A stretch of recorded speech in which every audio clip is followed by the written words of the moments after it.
ಹೇಳುತ್ತೈತೆ ಮತ್ತೆ ಹೇಳುತ್ತೈತೆ ನೀನೇ ರಾಜಕುಮಾರ. ಬ್ಯಾಡನ ದುಡ್ಡು ಬ್ಯಾಡನ, ತಗೊಳ್ಳಿ. ಪರವಾಗಿಲ್ಲನ, ಬ್ಯಾಡನ ದುಡ್ಡು ಬ್ಯಾಡನ.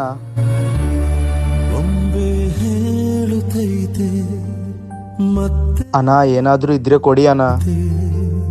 ನೀನೇ ರಾಜಕುಮಾರ. ದುಡ್ಡು ಕೊಟ್ರೆ ಎಲ್ಲೋ ಒಂದ್ ಕಡೆ ಖರ್ಚು ಮಾಡ್ತಾನೆ, ಅದೇ ಬದುಕೋ ದಾರಿ ತೋರಿಸಿದ್ರೆ ಅವನ ಕಾಲ ಮೇಲೆ ಅವನೇ ನಿಂತ್ಕೋತಾನೆ. ಈ ದುಡ್ಕೋ. ಹೊಸಲಿಗೆ ಬಂದು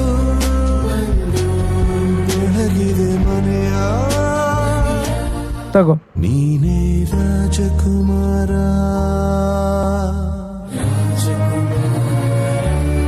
ಕಲರ್ ಬಾಕ್ಸ್ ಅಲ್ಲಿ ನಮ್ಮ ಹೊಸ ಶಾರ್ಟ್ ಫಿಲ್ಮ್ ಲಿಂಕ್ ಇದೆ, ಪ್ಲೀಸ್ ಬೇಗ ಹೋಗಿ ನೋಡಿ.